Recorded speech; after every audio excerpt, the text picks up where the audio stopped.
الحمد لله الحمد لله الحمد لله الحمد لله الحمد لله الحمد لله الحمد لله۔ بسم اللہ الرحمن الرحیم۔ نور العزا کا دوسرا باب ہے بقیہ کتاب الطہارہ، سبق نمبر 12 میں خوش آمدید۔ آج کے سبق کے اندر ہم غسل کی سنتوں کے بارے میں پڑھیں گے۔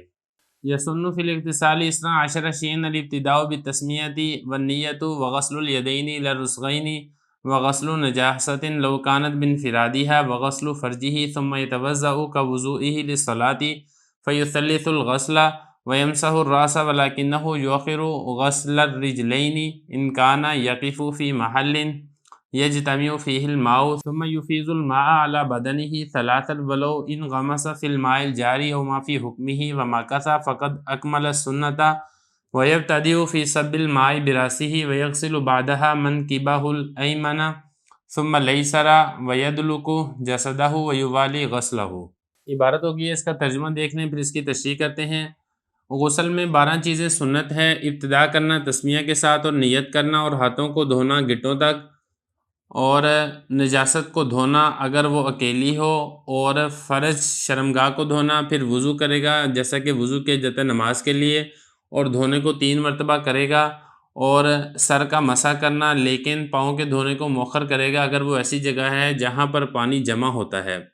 پھر وہ پانی کو بہائے گا اپنے بدن پر 3 مرتبہ، اور اگر وہ اس نے غوطہ لگایا جاری پانی میں یا ایسے پانی میں جو جاری پانی کے حکم میں ہے اور اس میں ٹھہرا، تو اس نے سنت کو مکمل کر لیا، اور ابتدا کرے گا پانی کے بہانے میں اپنے سر کے ساتھ، اور اس کے بعد دھوئے گا اپنے دائیں کندھے کو، پھر بائیں کندھے کو، اور ملے گا اپنے جسم کو، اور پے در پے کرے گا دھونے کو۔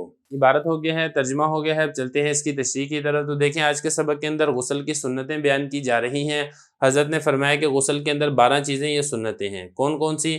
اس میں یہ ہے کہ غسل کرنے سے پہلے آپ بسم اللہ پڑھیں، لیکن اس میں ایک چیز کا خیال رکھیں کہ آپ نے جو بسم اللہ پڑھنی ہے وہ کپڑے اتارنے سے پہلے آپ بسم اللہ پڑھیں۔ یہ نہیں کہ کپڑے اتارنے کے بعد آپ بسم اللہ پڑھیں گے، تو ایسا کرنا یہ خلاف ادب ہے۔ اور نیت بھی کریں، نیت کریں کہ میں پاکی اور طہارت حاصل کرنے کے لیے غسل کرتا ہوں، اللہ تعالیٰ کی خوشنودی حاصل کرنے کے لیے غسل کرتا ہوں، ساتھ آپ بسم اللہ پڑھ لیں کپڑے اتارنے سے پہلے۔ اور اس کے بعد آگے فرمایا کہ جو اپنے ہاتھ ہیں، دونوں ہاتھوں کو، یہ جو بازو والی جو ہڈی ہوتی ہے یہاں تک آپ اس کو دھوئیں۔ اس کے بعد پھر آپ نے کیا کرنا ہے؟ اس کے بعد آپ نے نجاست کو دھونا ہے، اگر وہ نجاست اکیلی جسم پر کسی جگہ پر لگی ہوئی ہے، مثال کے طور پہ شرمگاہ پر لگی ہوئی ہے تو آپ وہاں سے نجاست کو دھوئیں۔ اگر شرمگاہ سے ہٹ کر کسی اور جگہ پر نجاست لگی ہوئی ہے، ناپاکی لگی ہوئی ہے، آپ اس کو پہلے اچھے طریقے سے دھو لیں۔ یہ آپ نے دھو لی ہے، اس کے بعد پھر آپ نے کیا کرنا ہے؟ اپنی جو آپ استنجا کریں، یعنی آگے سے بھی استنجا کریں، پیچھے سے بھی استنجا کریں، چاہے وہاں پر نجاست لگی ہو چاہے وہاں پر نجاست نہیں لگی ہوئی ہے۔ اپنی شرمگاہ کو دھونا یہ بھی غسل کے اندر سنت ہے۔ اور اس کے بعد آگے فرمایا کہ وضو کریں جیسا کہ نماز کے لیے وضو کرتے ہیں، دھونے کو 3 مرتبہ کریں۔ دیکھیں جو نماز کے لیے وضو کیا جاتا ہے اس میں اس کو 3 مرتبہ دھویا جاتا ہے، مطلب آپ نے چہرہ دھونا ہے تو 3 مرتبہ دھونا ہوتا ہے، بازو دھونے 3 مرتبہ دھونے، پاؤں دھونے 3 مرتبہ دھونے۔ تو جب آپ نے یہ والے کام کر لیے ہیں، مثلا نیت کر لی ہے، ہاتھ دھو لی ہے، نجاست اور ناپاکی دھو لی ہے، آپ نے استنجا کر لیا ہے، اب اس کے بعد آپ کیا کریں؟ اس کے بعد حضرت فرما رہے ہیں کہ ہم نماز والا وضو کریں، اور جس طریقے سے نماز میں 3 مرتبہ اعضاء کو دھویا جاتا ہے، آپ اس طریقے سے اس میں بھی 3 مرتبہ اپنے اعضاء کو دھوئیں گے۔ یہ فرما رہے ہیں کہ پھر وضو کریں نماز والا وضو، اور دھونے کو 3 مرتبہ کریں گے، اور سر کا مسح بھی کریں، وہی والا طریقہ ہے جیسے نماز کے وضو والا طریقہ ہوتا ہے۔ لیکن آگے اس میں پھر 2 صورتیں ہیں۔ اس میں ایک صورت تو یہ ہے کہ اگر تو پانی وہاں پہ جمع ہوتا ہے تو پھر پاؤں کو نہ دھوئیں، کیونکہ وہاں پاؤں کو دھونے کا کوئی فائدہ نہیں ہے، کیونکہ بعد میں جب آپ غسل کریں گے تو پاؤں میں دوبارہ وہی استعمال شدہ پانی لگ جائے گا۔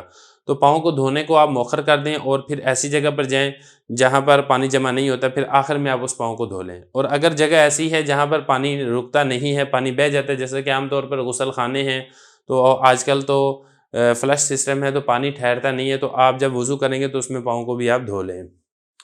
فرما رہے ہیں کہ لیکن جو پاؤں کے دھونے ہیں اس کو مؤخر کرے گا ان کان یقف، اگر وہ ٹھہرا ہوا ہے فی محل ایسی جگہ میں یجتمع فیہ الماء کہ وہاں پر پانی اکٹھا ہو جاتا ہے، تو چونکہ وہاں پہ دھونے کا فائدہ نہیں ہے اس لیے پاؤں کے دھونے کو مؤخر کرے گا۔ لیکن اگر ایسی جگہ نہیں ہے جہاں پر پانی ٹھہرتا ہے تو پھر وہ پاؤں بھی دھو لے، وضو یعنی مکمل کرے جیسا کہ نماز کے لیے وضو کیا جاتا ہے۔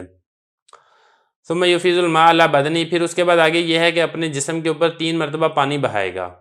اب وہ 3 مرتبہ پانی کیسے بہے گا وہ آگے یہاں پہ ذکر کیا جا رہا ہے، لیکن آگے فرمایا ان غمسا کا مطلب ہوتا ہے گھس جانا۔ اگر اس نے جاری پانی کے اندر غوطہ لگا دیا، نہر میں اس نے ڈبکی لگا لی، یا اس نے سمندر میں ڈبکی لگا لی، یا اس نے دریا میں ڈبکی لگا لی، او معافی حکم ہی، یا پھر ایسے پانی میں جو جاری پانی کے حکم میں ہے۔ جاری پانی کے حکم میں کیا ہے؟ وہ ایسا تالاب ہے جو بڑا تالاب ہے، جو دہ در دہ ہے، تو ایسے تالاب کے اندر اگر اس نے ڈبکی لگا لی تو چونکہ وہ بھی ماء جاری کے حکم میں ہوتا ہے، لہذا اس صورت کے اندر بھی جو سنت غسل ہے وہ ہو جائے گا۔ فرما رہے ہیں وہ ماکا تھا، ڈبکی لگائی ہے اور اس کے اندر ٹھہرا ہے، کلی بھی کر لیا، ناک میں پانی میں ڈالی والا کام کر لیا، فقط اکمل السنہ، تو اس نے سنت جو غسل ہے وہ اس نے مکمل کر لیا ہے۔ وَيَبْتَدِئُ فِي سَبِّ الْمَاءِ، آگے بتا رہے ہیں کہ جو بدن کے اوپر پانی بہائے گا اس کا طریقہ کیا ہے۔ فرمایا کہ ابتدا کرے گا پانی کے بہانے میں براسی، اپنے سر پر بہانے کے ساتھ، سب سے پہلے اپنے سر پر پانی گرائے، اس کے بعد آگے فرمایا کہ اپنا جو منکب کہتے ہیں کندھے کو، جو دایاں کندھا ہے پہلے اس کے اوپر پانی بہائے، پھر اس کے بعد جو بایاں کندھا ہے پھر اس کے اوپر پانی بہائے وید لوگوں، اور اپنے جسم کو ملے اچھے طریقے سے، کوئی میل کچھ ہے اس کو وہ دور کرے۔ وَيُوَالِي غَسْلَهُ، اور جو دھونا ہے اس کو پے در پے کرے۔ یہ نہیں ہے کہ ایک مرتبہ پانی بہا لیا، اب اس کے بعد وہاں سے اٹھ کر آ گیا اور اٹھ کے کھانے پینے میں مشغول ہو گیا یا موبائل چلانے میں مشغول ہو گیا، اس کے بعد 10 منٹ بعد جا کے دوسری مرتبہ پانی بہا رہا ہے، پھر اس کے بعد 10-15 منٹ کا وقفہ کر کے پھر ایسا نہ کرے۔ جب دھونے میں جا رہا ہے تو پھر ایک ہی مرتبہ غسل مکمل کر کے پھر یہ باہر نکلے۔ تو اس طریقے سے وہ 3 مرتبہ دھوئے گا، یعنی اس نے دایاں کندھا دھویا ہے، پھر بائیں کندھے کے اوپر پانی ڈالا ہے، پھر اس طریقے سے دایاں کندھا بایاں کندھا دایاں کندھا بایاں کندھا، تو 3 مرتبہ کر کے وہ اپنا غسل کو یہ پورا کرے گا۔ تو یہاں پر جو حضرت نے ذکر کیا ہے نا، یہاں پہ حضرت نے ذکر کیا ہے جو بدن کے اوپر پانی ڈالنا اس کا ایک طریقہ، وہ طریقہ کیا ہے؟ یبتدئ فی سب الماء، کہ پہلے وہ پانی کو بہائے گا سر پر، پھر دائیں کندھے پر، پھر بائیں کندھے پر، یہ ایک مرتبہ ہو گیا، پھر دوسری مرتبہ بھی ایسے ہی، پہلے سر پر، پھر دائیں پر، پھر بائیں پر، پھر پہلے سر پر، پھر دائیں پر، پھر بائیں پر، اس طریقے سے مکمل کرے گا۔ اس کے علاوہ 2 طریقے بھی ہیں، لیکن چونکہ کتاب کے اندر یہی والا طریقہ ذکر ہے اس لیے صرف اسی طریقے کے اوپر یہ اکتفا کرتے ہیں۔ تو باقی جو ہے یہ میں آپ کو بتا چکا ہوں کہ اپنے جسم کو مل مل کے دھوئے، اور جو دھونا ہے اس کو پے در پے کرے، اس کے اندر وقفہ یہ نہ کرے۔